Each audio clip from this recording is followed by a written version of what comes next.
Hi, this is Tyler Woods. Many of you know me by who I am at night, which is a musician and a DJ. But by day, I'm a psychotherapist for the past 22 years that's always looking for ways to resolve conflict and establish peace. And a lot of my thoughts happen in the shower. So welcome to Shower Thoughts. Someone turned the shower off. Hi, thanks for tuning in. I was thinking the other day that I used to be a zombie. No, I don't mean that I died and was brought back to life or I'm going around eating human flesh. Please. I mean, I used to live on a thing I call autopilot, diligently doing the right thing. I did it because I get we are creatures of habit and routine. And it's not all that bad. I mean, I get it can actually serve us well at times. Did you know that we make about 35,000 decisions each day, and our brains can't possibly take the time to consider every single thing we do? Gosh, imagine if you had to remember how to get dressed every day. Talk about decision overload, oh my dear. And I get that many people get up every day and do the same thing every day without even thinking about it. They are on autopilot. I have so many people around me that just aren't happy. They're not happy with their life. They're not happy with their jobs or their families or their friends, but they just do it. And it makes them miserable. And they get sick because they're so miserable. And they're not going to change, though. They're not. Too risky. It's easier to be miserable and on autopilot. And a shower thought indeed was formed. See, I recall sitting at my job about 25, 26 years ago, and I was thinking, is this all there is? I go to work. The environment was toxic, horribly toxic. I did not like it. The pay was awful, but gosh darn it, I had a job and I had insurance. Oh yes, the American dream, except for one thing. I wasn't happy. I was miserable. I dreaded waking up every day. Here's the thing. I had the ability to change it. I just had to get off of, let's call it autopilot, so I could have some breathing room to take a chance and make a change. And I went from $8 an hour to a mundane job to getting my PhD and opening my own business because I saw that I was on autopilot and I didn't want to be on autopilot ever again. Okay, so here's a question. How do you know if you're on autopilot? Okay, let me ask you a few little questions. Feel free to answer them in your head. Is your routine predictable? Think about it. Is everything you do predictable? You have a lot of repetitive activities and you follow your plan without thinking. There's no room for improvisation or last minute changes. You just do it because you think you have to. Do you dread each coming day? Do you wake up feeling utterly bored before you even start the day because there's nothing that's really going to be different that you're doing? You aren't motivated and you already know almost everything that's going to happen at work. Pretty much the same thing every day. You feel like you're not making progress. And here's the thing, weeks and months and years can pass and your goals seem unattainable. Do you ever pause to reflect on, let's say, how you're feeling or what you're doing because you're distracted and you feel time flies? And you can't remember what you did throughout the day because it's so mundane. It's just the same. And do you ever feel guilty like you haven't accomplished much? Do you believe you're missing out? Do you know you can have more joy, happiness, and more money, more fun, but you feel as though you're stuck and you're afraid because clearly you will not take a chance. So you just set everything up your entire life on autopilot and you go to a job that you hate 5 days a week. And even though you hate the job, you do it anyhow. And you wonder every night before you go to bed, can you possibly do another day? Yep, that's the lives of many people living on autopilot. They just do it automatically. Boring. here's the problem. We're all selling ourselves short and we're living our lives on autopilot. And it's true, whenever it can, your brain will kick into an automatic decision making gear to save energy and freeing up your conscious mind to work on other mentally taxing things. Your ability to think about what's not happening at any given moment is a cognitive achievement that makes life easier. However, when this automatic feature starts slipping into all the areas of your life, it comes at a huge emotional cost, your health and your happiness. Autopilot has gone from being an evolutionary protection mechanism that stopped our brains from overloading to our default mode, whereas we're sleepwalking into our choices. And somewhere along the way, we lose consciousness and let life sweep us away. Now, adulthood isn't easy. I'm telling you, I'm right there with you. There are things we need to spend countless hours doing, like me sipping my coffee. Things we don't necessarily like. I like sipping my coffee, but house chores, paying bills, social commitments, work commitments, people-y stuff, and many, that's a word, people-y is a word, and many of these tasks can get overwhelming and stressful, and we learn to think less and do more. It surely is efficient, getting things done in a crucial way, both personal and professional. But here's the thing, we do it and we forget to switch the on mode back on. And every once in a while, we start operating permanently on autopilot. And we forget to be conscious of our actions, to be conscious of our inner voice, to recognize the power of our intentions. Why not just live on autopilot, right? I mean, that's a fair question.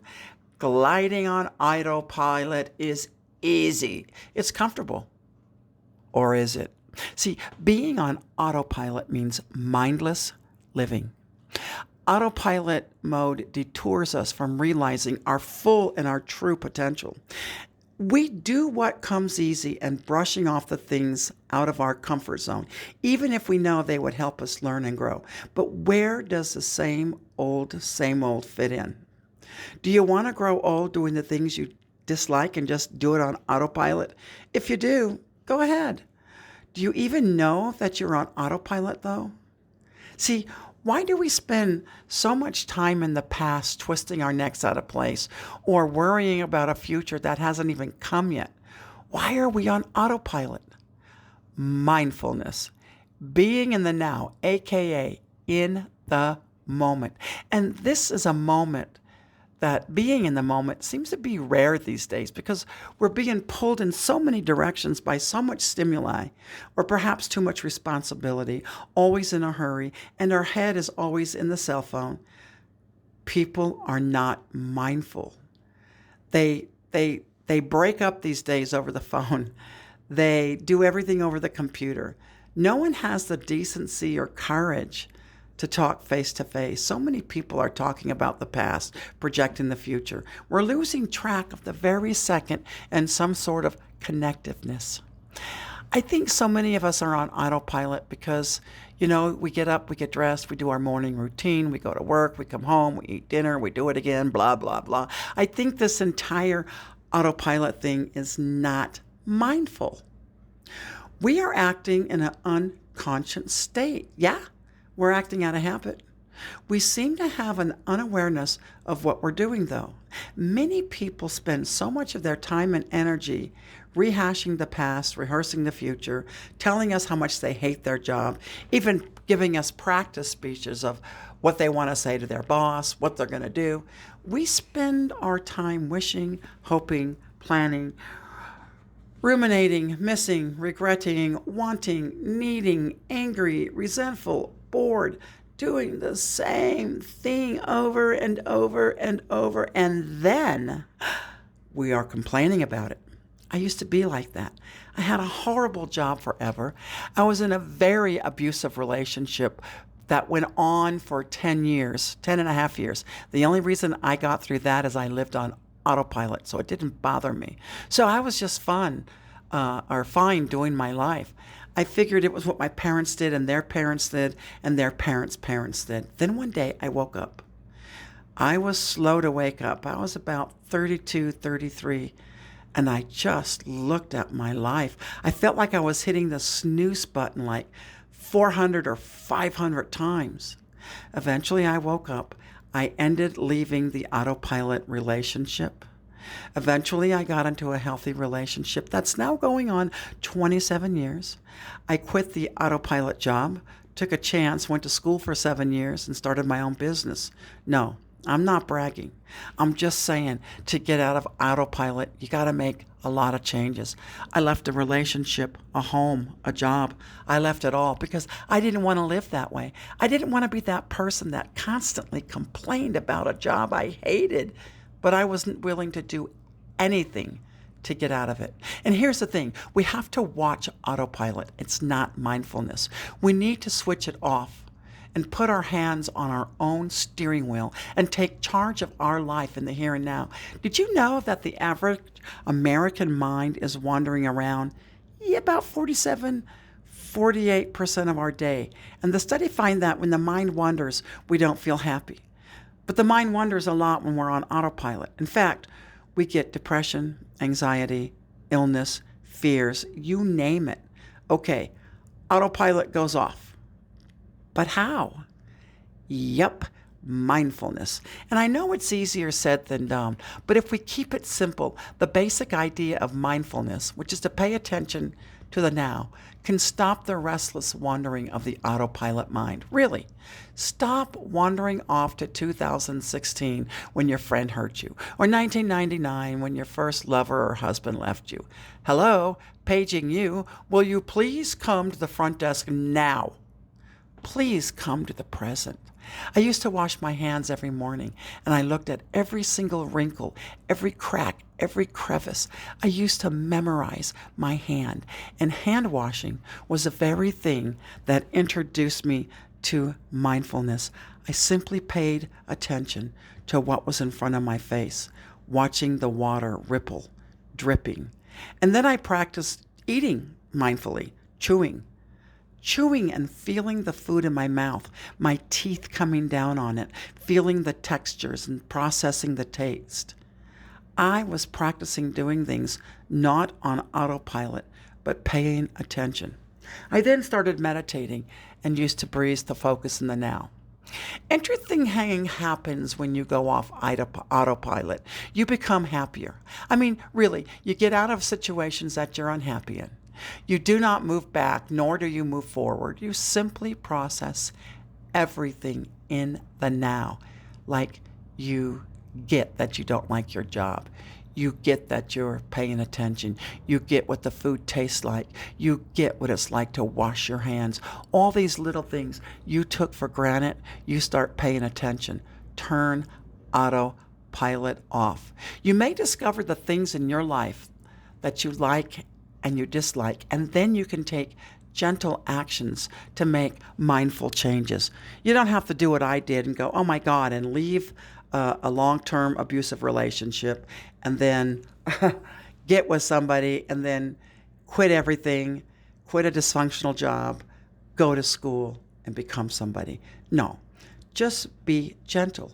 How about looking at getting off autopilot and simply making small changes that make you in charge of your life and not just being on autopilot. For now, my name is Tyler Woods, and be sure to take yourself off autopilot so you can walk in peace.